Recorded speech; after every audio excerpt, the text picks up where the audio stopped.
বৈশাখ মাস শেষ হতে যাচ্ছে আর ২-১ দিন বাদেই কিন্তু জ্যৈষ্ঠ মাস।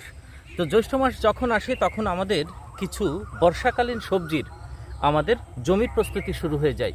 আর তার সাথে সাথে আমরা কোন বীজের চারাটা তৈরি করব, বীজ বপন করব অথবা চারা তৈরি করে রোপণ করব, সেটা কিন্তু আমাদের মাথাতে নিতে হয়।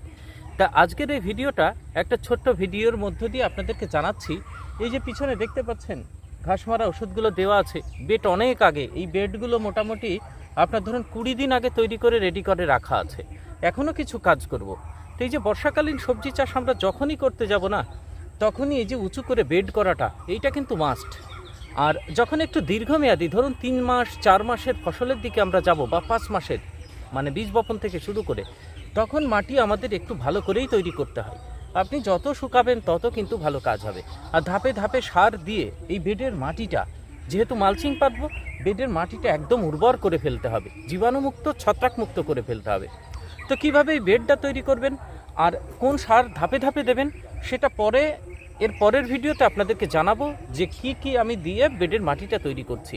আর যে ঘাসগুলো বার হয়েছে সেই ঘাসগুলো দেখুন, কোন ঘাস মারা ওষুধ দিয়েছি সেটা পরে একটা ভিডিওতে জানাবো। কিন্তু আজকের এই ভিডিওটা আপনাদেরকে জানাচ্ছি, এইখানে আমি এবার বর্ষাকালীন যে উচ্ছেটা করব বা করলা করব, তার মাটি তৈরি করে রেখেছি। তো আপনাদের এই ভিডিওতে কতগুলো বীজের কথা জানাবো। এই বর্ষাকালীন আপনারা যখন চাষ করবেন তখন বীজটা সঠিক বীজ নির্বাচন করবেন। দেখুন, আমাদের এই বর্ষাকালীন হোক গ্রীষ্মকালীন হোক, যে ফসলই করি না কেন, বীজ হচ্ছে সব থেকে গুরুত্বপূর্ণ। আপনি বীজ নির্বাচন প্রথমেই যদি গণ্ডগোল করে ফেলেন, তাহলে কিন্তু আপনি আশানুরূপ ফল আপনি পাবেন না। সঠিক বীজটা আপনি যদি নির্বাচন করে ফেলেন, তাহলে দেখবেন দীর্ঘকালীন সময় ধরে আপনি হারভেস্ট করতে পারবেন। আর বর্ষাকালে গাছ লতাই ভালো, কোনো সমস্যা নেই, আপনার ফলনও খুব সুন্দর হয়, দামও কিন্তু ভালো থাকে। এই জন্য আপনি যখন সুন্দর করে মাটি তৈরি করে অনেক দিন ধরে আপনি মাথায় রেখে এটার ফসলটা করছেন, দীর্ঘমেয়াদী পরিকল্পনা, বীজটা আমি বলবো সঠিক বীজটা নির্বাচন করবেন। আসুন কিছু বীজ আপনাদেরকে দেখাই। তার আগে বলি, আপনারা দেখছেন চাষি ভাই green wave farmers creation channel.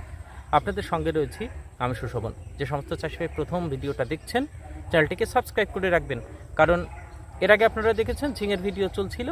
ওই ঝিঙের জমিতেও আমি কিন্তু এবার করলা বা উচ্ছে বসাবো। ঝিঙে যেই আমার শেষ হয়ে যাবে, ওর নিচেই মালচিং তো তৈরি করাই আছে, একটু নতুন করে সার দিয়ে, সাইড দিয়ে একটু সার দিয়ে আবার বীজগুলো বসিয়ে দেবো।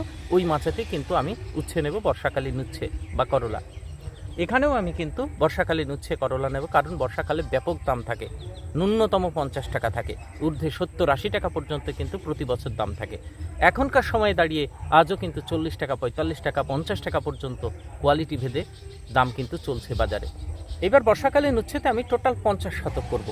তা আমার আপনাদের বলে থাকি যে প্রথম থেকে কাজ হচ্ছে বীজ নির্বাচন থেকে শুরু করে, মাটি তৈরি থেকে শুরু করে, মাচা, তারপরে উপরের টোটাল পরিচর্যা, সমস্ত কিছু কিন্তু আপনাদের সঙ্গে প্রত্যেকটা ধাপে ধাপে তোলা থাকে। সেই জন্য চ্যানেলটার সঙ্গে থাকতে পারেন। এখানে এ প্যাটার্নের মাচা করব, টোটাল 7-8 ফুট উচ্চতার এ প্যাটার্নের মাচাতে এটা কিন্তু হবে। তা দেখতে পারবেন পরে, সেটা আপনাদেরকে দেখাবো।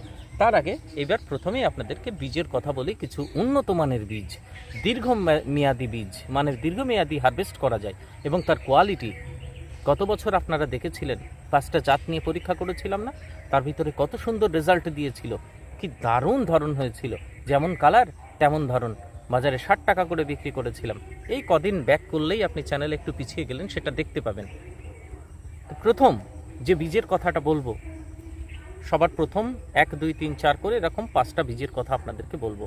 তো প্রথম যে বীজটার কথা বলবো সেটা হচ্ছে একটু ছোটোর ভিতরে, আমরা যে উচ্ছে যেটা বলি তার থেকে একটু বড়, মানে একদম ছোট নয়।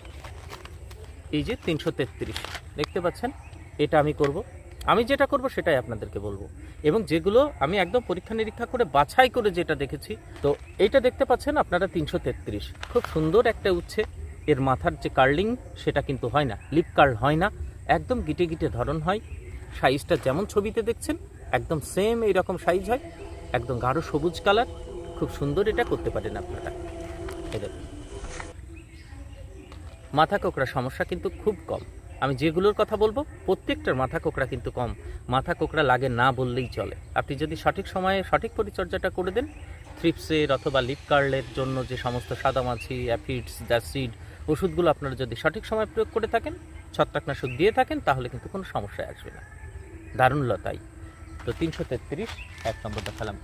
2 নম্বর আর একটা কথা বলবো, এই যে আমাদের জ্যৈষ্ঠ মাস আমরা অপেক্ষা করে থাকি জ্যৈষ্ঠ মাসের শেষ অবধি, কিন্তু এখনও যদি আপনি বসিয়ে দিতে পারেন এই জ্যৈষ্ঠ মাসে ব্যাপক রেজাল্ট আসে, কোনো প্রকারের কোনো সমস্যা হয় না।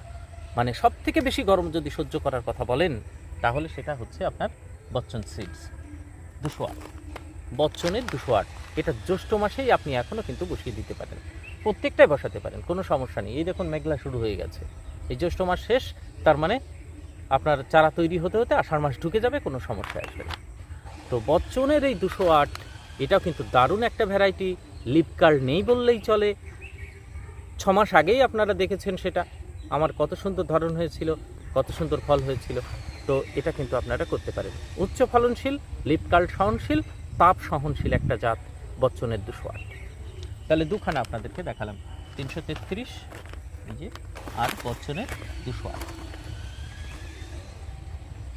তারপরে আর একটা বীজ দেখাবো, যেমন কালার লোকে মাথানি দেওয়ার জন্য রেখে দেয়, আর তেমন তার সাইজ কিন্তু একটু বড়, হাফ করলার থেকে একটু ছোট, মানে একদম পারফেক্ট সাইজ বলতে পারেন। সেটা হচ্ছে পাখি, দেখেছেন এই যে পাখি, ইস্টওয়েস্ট কোম্পানির পাখি।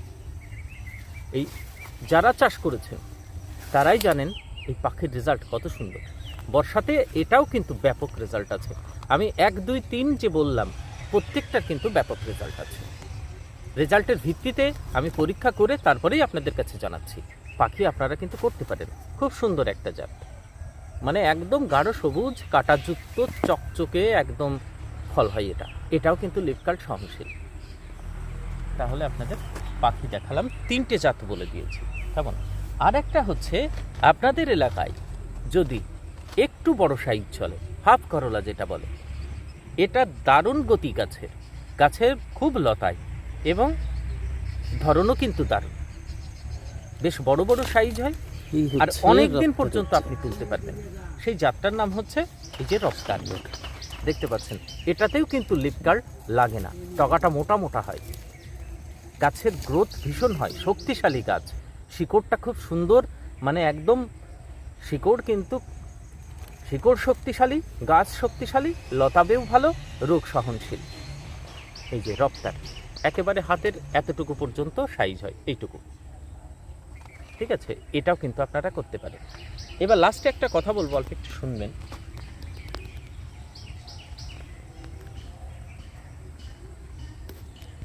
এবার আপনাদেরকে জানাই, দেখুন 13-15 জাত বহুদিন ধরে চলছে।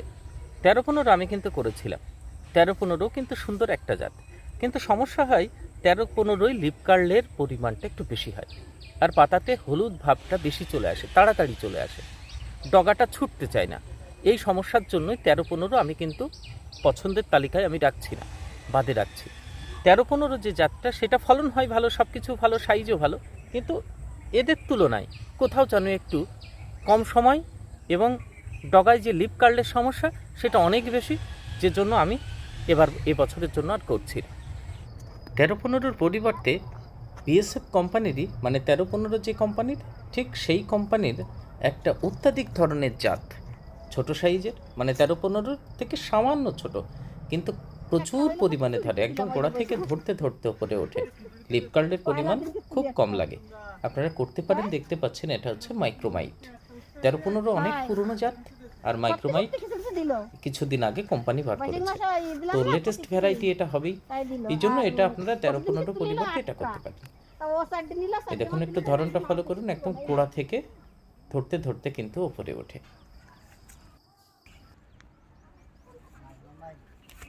এবার একটা যে কথাটা আপনাদের বলবো সেটা হচ্ছে, আমি কিন্তু গতবার একটা মাচাতে মিক্স করেছিলাম। মিক্স মানে এক সাইড দিয়ে এই রপ্তার করেছিলাম, আর এক সাইড দিয়ে 333 করেছিলাম। তো যখন মিক্স হয়েছিল তখন কিন্তু কোনো প্রকারের সমস্যা হয়নি। রপ্তারের পাতা একটু বড়, সুন্দর, তাড়াতাড়ি মাচাটা ভরে, আর ওই দিকটা একটু ধীর গতিতে 333 ভরে, মাচাটা একসাথে সুন্দরভাবে ভরে গেল, নিচে কিন্তু একসাথে আপনার 333 আর রপ্তার হারভেস্ট হতে থাকলো। এবার বাজারে যখন ব্যাগে মিক্স করে নিয়েছিলাম, রপ্তার আর ওটা বিক্রি করতে কোনো সমস্যা হয়নি। আবার একদিন আলাদা করে নিয়েছিলাম, রপ্তার আগে বিক্রি হয়েছিল। তো এই জন্য মিক্স করেও আপনারা যদি করেন তাহলে লিপ কার্লের পরিমাণ একটু হলেও কিন্তু কম লাগে, কারণ যে গাছগুলো উচ্চ সহনশীল, যার গতি বেশি, তো সেই সমস্ত গাছগুলো আপনারা মিক্স করে করতে পারেন। আরও একটা দেখুন, এই যে বচ্চন আর ইস্ট ওয়েস্টের পাখি আর 333, এই যে তিনটে আপনাদেরকে দেখাচ্ছি, এই তিনটে জাতে কিন্তু সেম সিগমেন্ট, একদম প্রায় একই রকমের। তাহলে এগুলোও যদি আপনারা মিক্স করে করেন তবু কিন্তু কোনো সমস্যা হবে না। আমি কিছু মাছা এবার মিক্স করেও করব।